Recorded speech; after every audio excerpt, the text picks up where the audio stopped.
Hi, everyone. I'm slowly connecting to all different social medias. So I'll just ask you to wait for half a second. Sorry about that. My internet has been very slow today, so I'm a bit late. I'm just checking that everything is working.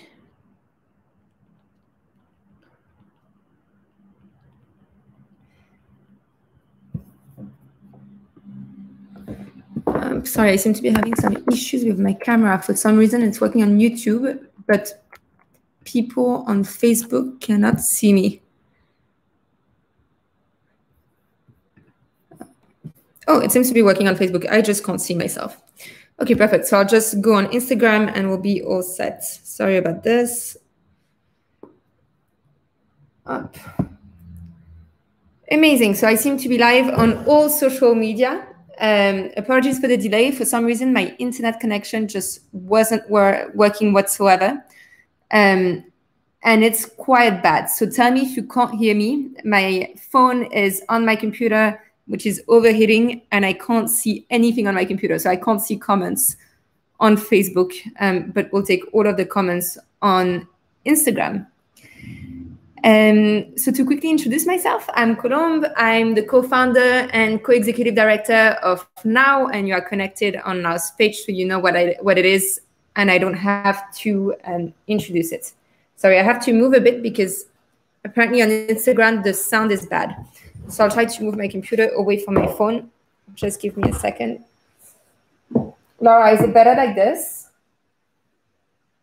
If you tell me if it's better, then I can try to make it work. Much better. Okay, it's because my computer cannot sustain being live on YouTube and Facebook at the same time. And so it's not working very, very well, but I'll do my best. So welcome everyone to today's live. Thank you for sending me quite a few questions ahead of it. I'll try to answer all of them. So just to tell you what we'll discuss today, I'll give you a quick update, of course, about Now, the campaigns. We also have a really cool news with two summer volunteers that are working as campaign officers for Now that just started. So a lot of very cool news. And then we'll discuss Hong Kong and the situation in Hong Kong. I got quite a few questions about the security law, what it means that China is doing all of this, how other countries can support. And then I got a lot of comments, I mean, some questions, some very insulting comments as well, on George Floyd, racism, police violence in the US, the fact that no one outside of the US should talk about this and so on. So I'll address a lot of this. And I really want to get your opinion as well. So please ask your questions as you're going. I'm trying to make my computer work. So hopefully I'll be able to read your questions on there as well. So just to quickly start and give you an update about Now.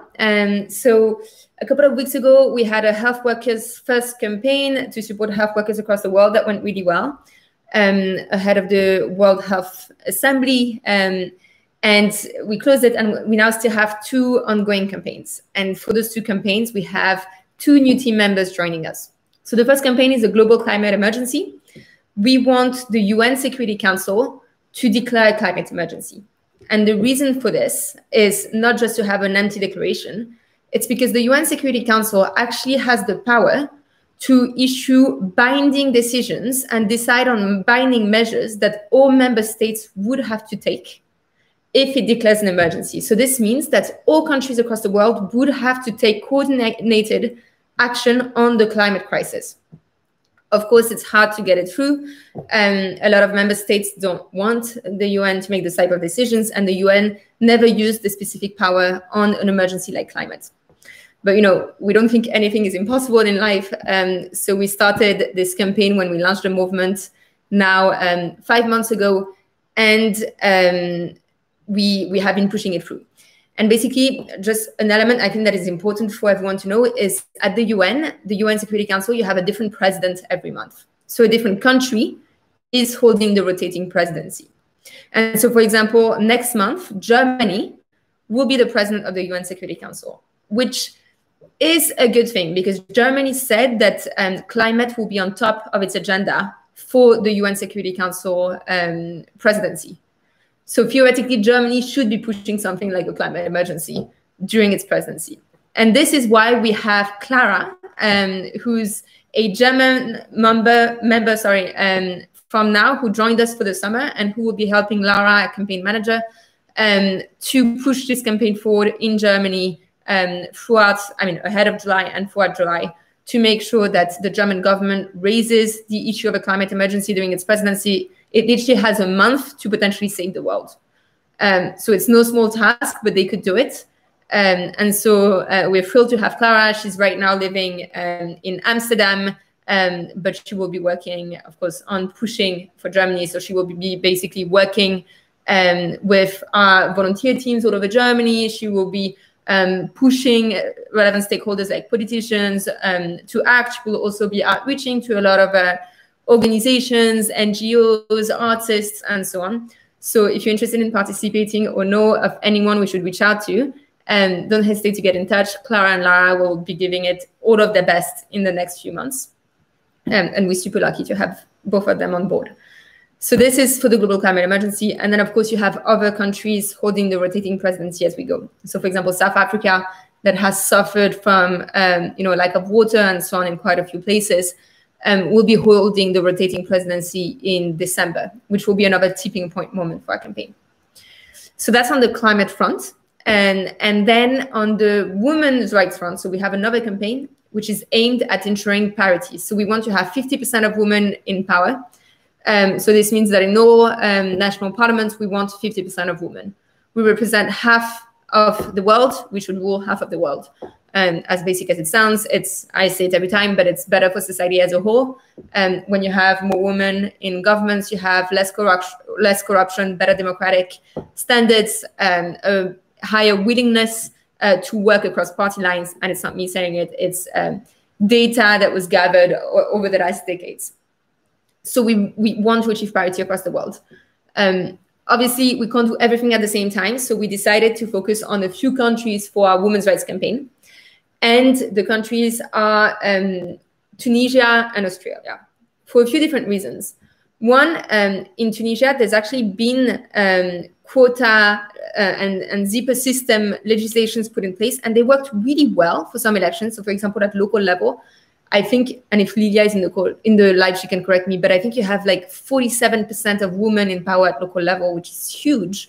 And it's also a country that, became democratic recently and so on. So it's absolutely amazing, but it's not the case at national level. And so we want to ensure that we reach parity. And this is why we have Lilia from Tunis, who's joining us as well as a campaign officer for the summer, to push this campaign forward with the team, with the volunteers across Tunisia, which is amazing. She already worked for now as a volunteer for quite a while now, for a few months. And she managed to create teams in literally tens of cities across Tunisia. So she got so many people involved. We now have active members from like the age of 16 to much older, from all walks of life, starting to advocate for gender equality and parity all across Tunisia, which is absolutely amazing. So that's the first big news. It's the fact that we have Clara and Lilia joining us, and we are so thrilled. So thank you for this. And I know that a lot of the volunteers are also very thrilled to be working with them and to have more of their time. And so this is our first two campaigns. I'm just reading the comments at the same time from quite a few people saying that it's an important campaign. And Omar, who's actually one of our campaigners in Spain for this campaign, is saying that it's actually the numbers in Tunisia are higher than in Spain at the local level. Yeah, they're really, really impressive at the local level. So this is when we think we have, we need to push it to the next level at the national level. And so this is for the first two campaigns. Lilia just joined. And then we announced it already, but we are going to launch a campaign on Hong Kong. So you might have seen it on our social media, but the topic of Hong Kong is very important for us. As a global movement that believes in its fundamental values, that democracy is something we need to fight for across borders, and that is extremely important. What has been happening with Beijing repression on Hong Kong for years, but it has accumulated lately with the security law, is just, it's beyond unacceptable. There's no words. And the truth is the international community needs to step up. You know, a threat to justice anywhere is a threat to justice everywhere, or, you know, it might be injustice, but you get the quote. And in Hong Kong, Hong Kongers have shown us how hard they have fought, how bravely they have fought to preserve their rights, their freedoms. They have been imprisoned. A lot of them have had to pay a very high personal price for their bravery. And now it's up to the international community to help and to support and to stand by them against the repression from China. So we will launch this campaign. It's not decided, it's a fact. The thing is, the situation is evolving so fast that we're trying to understand how to launch a meaningful one. So meaning not just an empty petition saying, oh, we stand by Hong Kong, which is great. I mean, great to know, but we want to impact legislative change. We want to impact concrete change. So we need to know, like, how do you translate this into something? And so we were working on quite a few plans prior to the announcement by China of the security law. But then this happened, and it kind of changes the game, because suddenly there's not really any more one country, two systems. Suddenly the agreements when the UK handed Hong Kong over don't really apply anymore. There's a huge breach of every single agreement. And so we are working to try to understand how to best support the campaign. We've been talking with, obviously, you know, groups on the ground. We've done a few events with Joshua Wong, the pro-democracy activist, who's been giving us feedback as well and seeing how we can work together on this. And we will keep on doing it, but we also want to hear from you. And so this is when I'm doing a pre-announcement, but we will start later this week, normally a listening phase. So it has to go quite fast, because this, you know, what is happening in Hong Kong is evolving on a daily basis, and it's dangerous. But we want to hear from citizens across the world how they think we can best support Hong Kong, Hong Kong's freedom, and Hong Kong's civil liberties.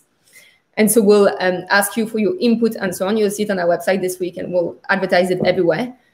We want to hear what you think are the correct solutions. We want to hear if you care, because we need to understand we care, and we will do it regardless, but we need to understand how to best communicate it. We need to understand how to ensure that, you know, it's efficient.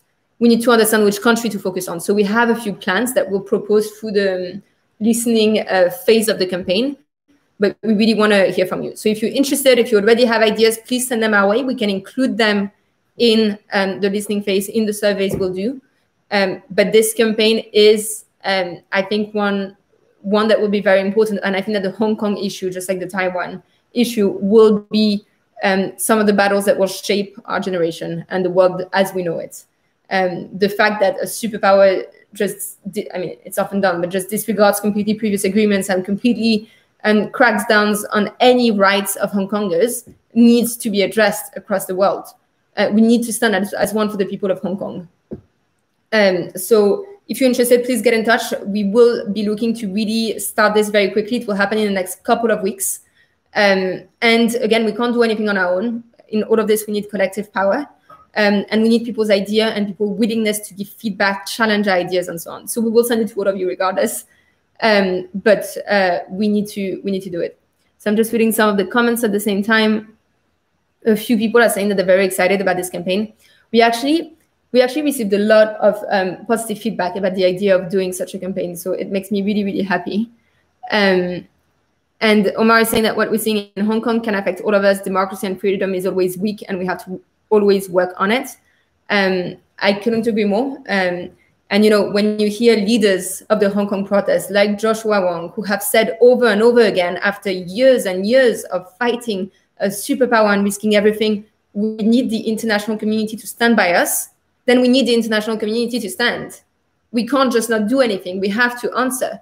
We have to be there. We have to be present, to respond to the call. And you know, the people of Hong Kong have done a terrific job, but a superpower like China, you need countries to impose sanctions. You need countries to pass legislations like the Human Rights and Democracy Act in the US that made the special trade status on Hong Kong conditional on the independence from China. You need this across the world, and you need more than empty statements like the one the EU did, saying that they condemn the law. Okay, cool. I mean, this honestly is completely inadequate. We issue a statement of condemnation for the security law proposed by China. What is this? You have a superpower that is imprisoning people ruining an entire generation's life, threatening the existence of Hong Kongers. And what we do is condemn. We need to do way more, and we need to do it fast.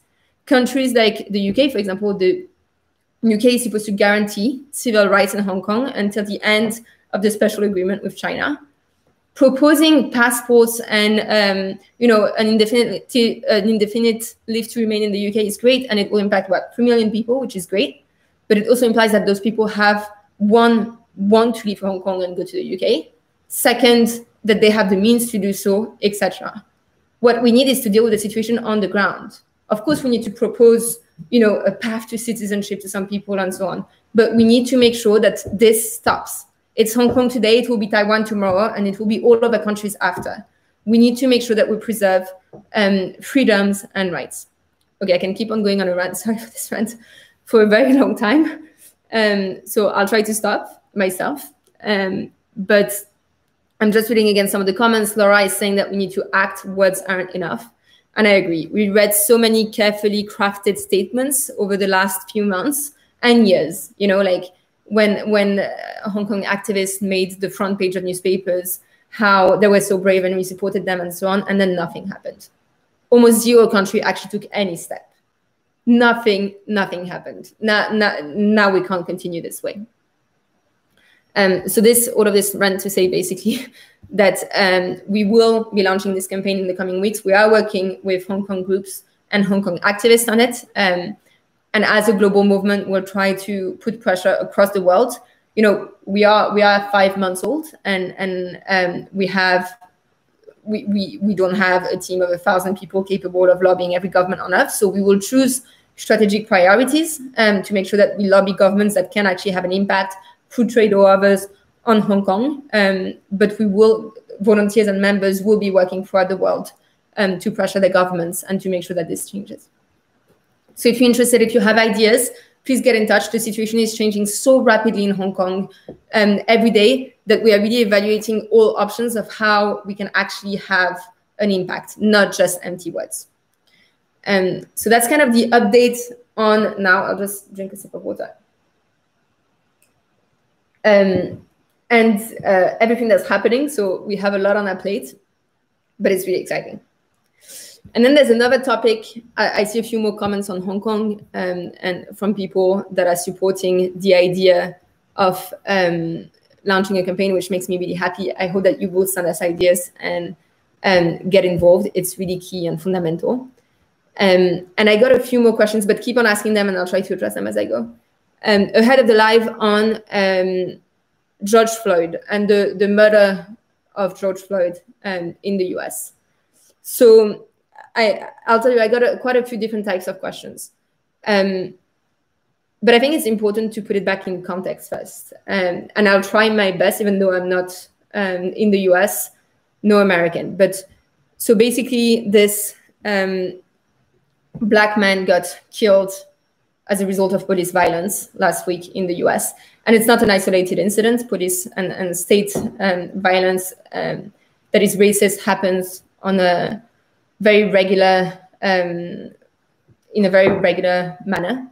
And it comes, after one previous murders in the previous weeks. And second, also a situation with coronavirus where we saw that minorities across the world have been impacted in a drastically different manner. So in New York, we saw that Hispanic communities and African-American communities died at a much higher level. I think it was twice the rate than white people. So all of this comes after, a lot of unacceptable issues, instances of violence. I'm sorry, it's been a long day, so I'm having trouble finding the correct words.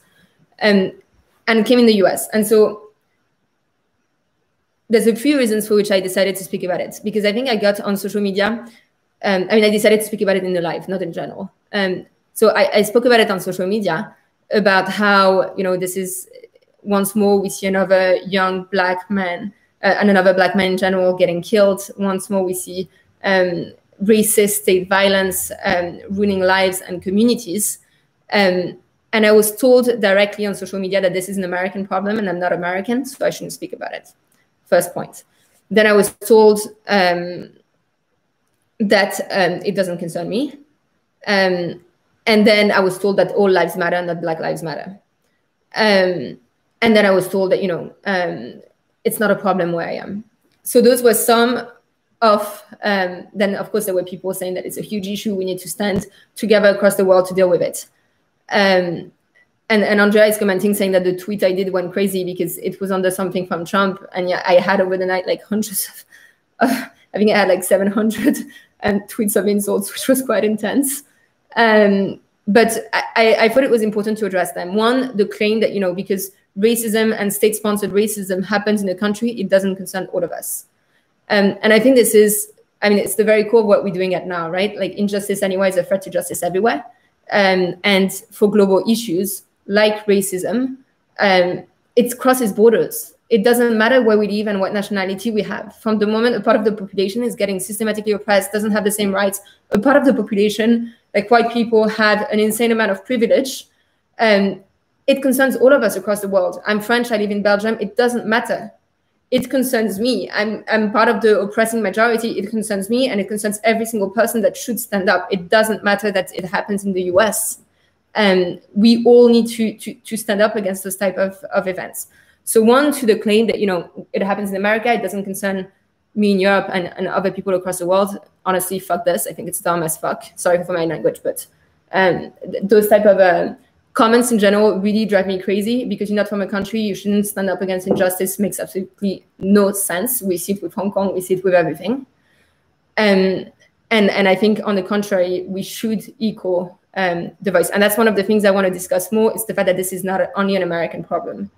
I'll do it now since I started, but I lived in the US for a couple of years, and there's quite a bit of reporting on state or police killings of Black and brown communities and so on, and it's very shocking, and the numbers are really bad, and it's completely unacceptable. But it's not only the case in the US. I'm from France, and it's something in France we don't recognize the concept of minority, because post Second World War we were afraid that if you start having stats and so on about it, it could lead to another instance of a Second World War. But it has been used over and over again to cover consistent racism, discrimination, etc. And so there's been some informal studies in France. I think it's from 2018. And it's the French ombudsman that said that, and I'll read you the quote: "Abusive and discriminatory identity checks target young men perceived as Black or Arab in particular, who are 20 more times more likely to be stopped than the rest of the population." So a young Black or perceived Arab man in France is 20 more times to be arrested. And this is not, this in itself is absolutely insane. But then it also results in police killings and so on. So it's an issue all over the world.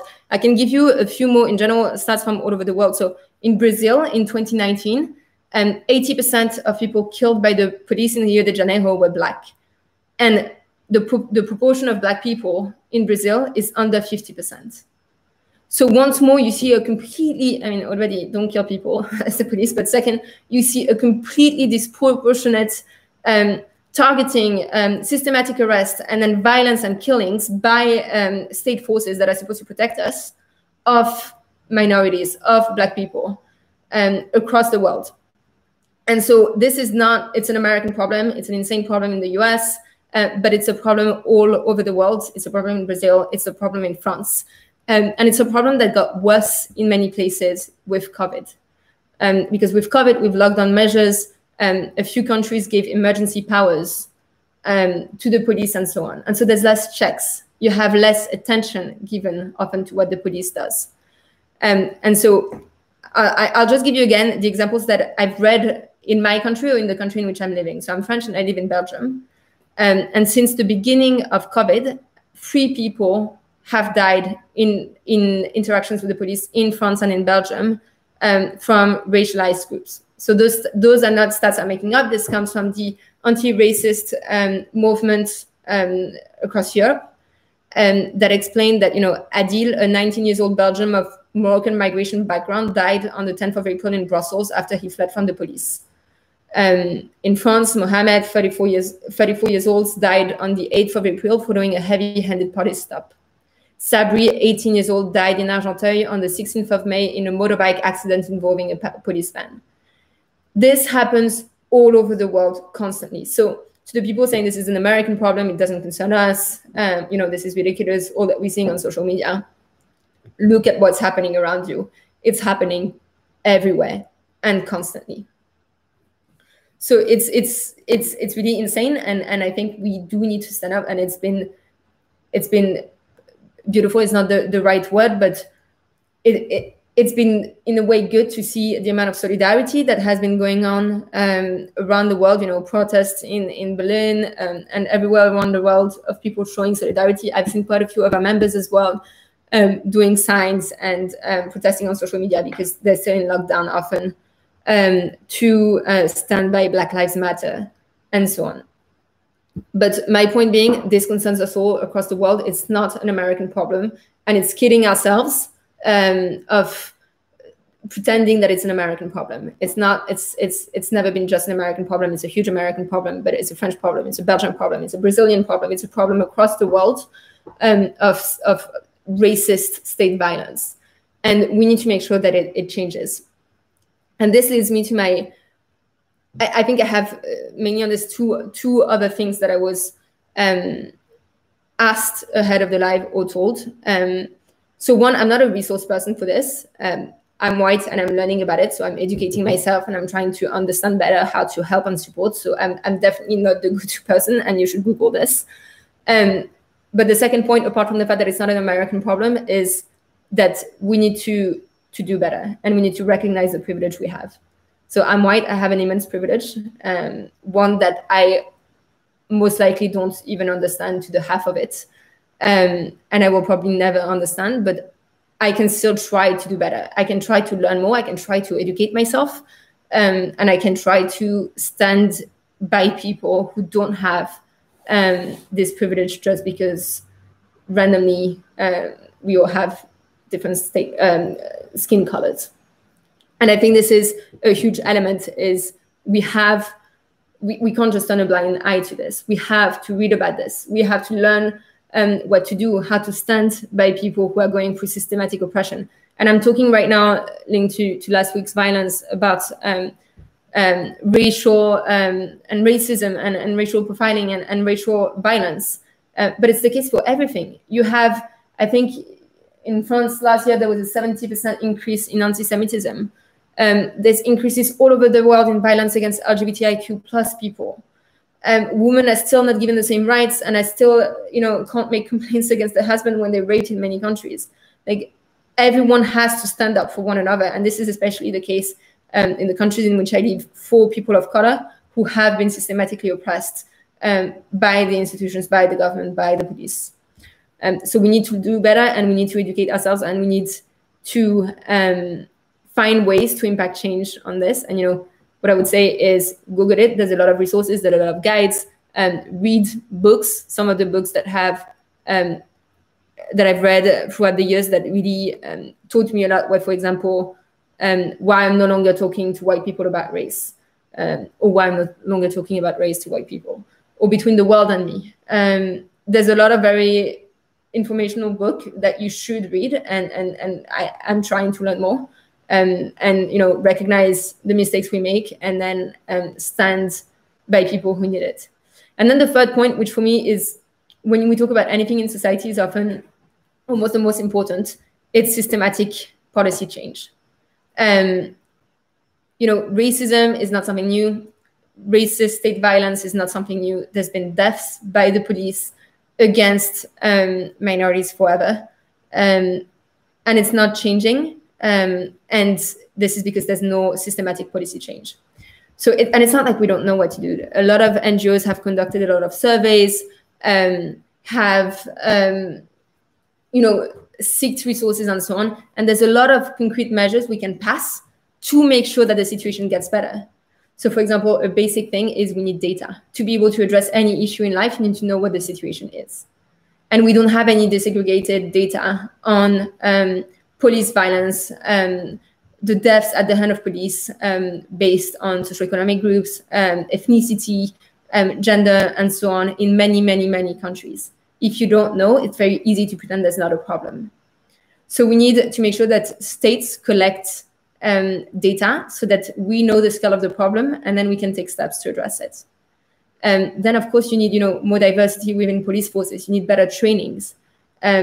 You also, I mean, it depends on the country in which you are, but you also don't need the police to be armed like if they're going to war when they're just doing control checks. But there's a lot of concrete steps that can and should be taken to make sure that those situations don't happen again.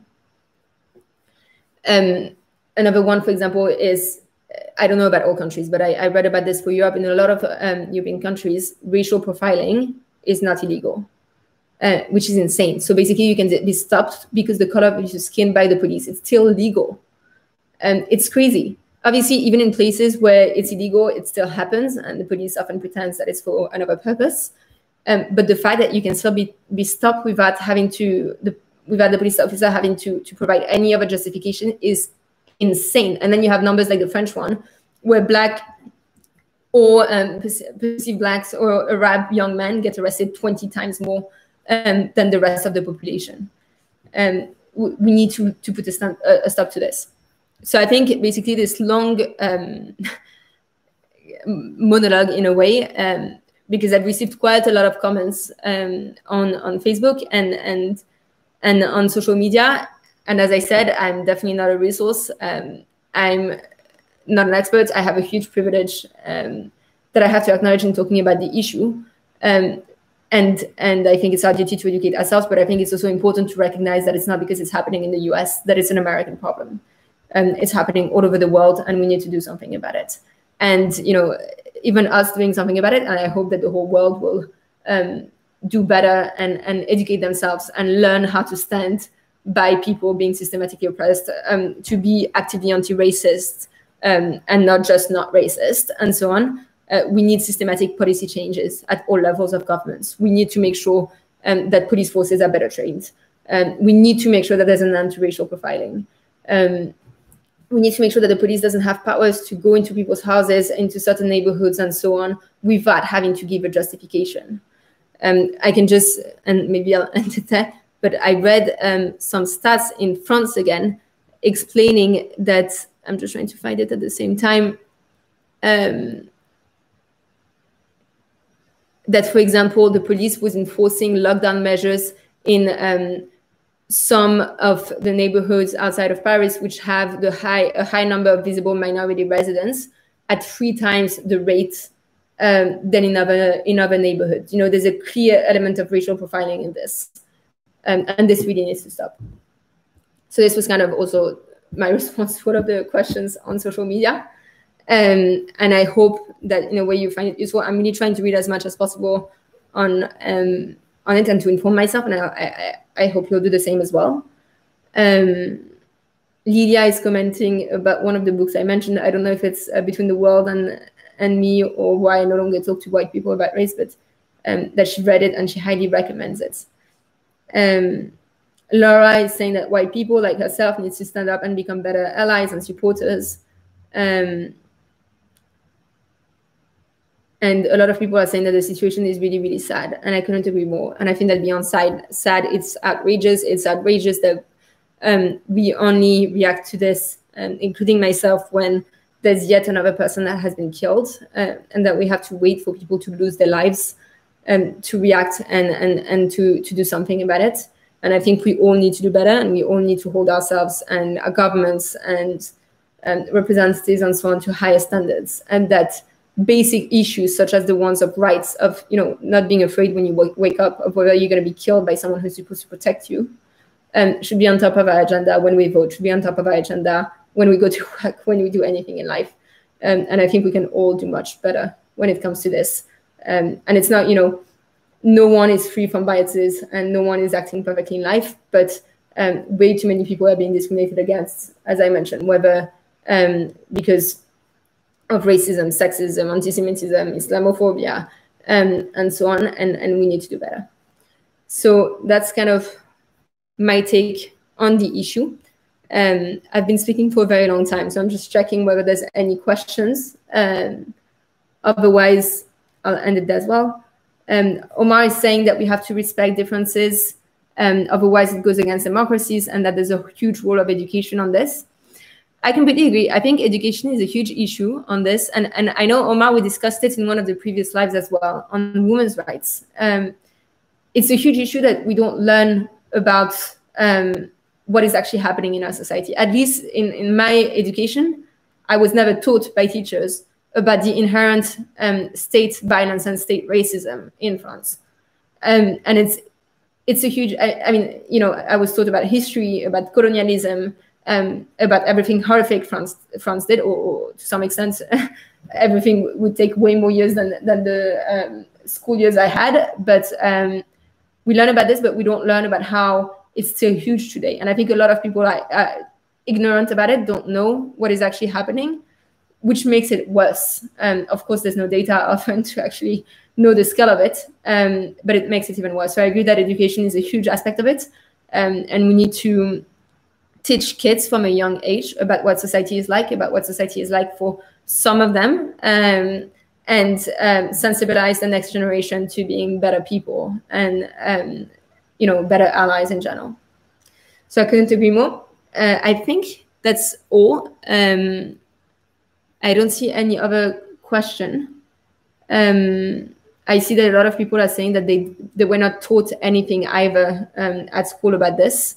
And I think this is one of the many, many things we have to change in the education system across the world. It's learning more about what impacts people's lives. But I'll end it here because I've gone over time. I want to thank you for attending the live and all of the questions and all of the questions ahead of it. And I want to really just moving on from this topic for 1 second. As we mentioned, we're launching a Hong Kong campaign to support Hong Kong and try to push countries to act against what China is doing and the erosion of freedom and democracy and civil liberties.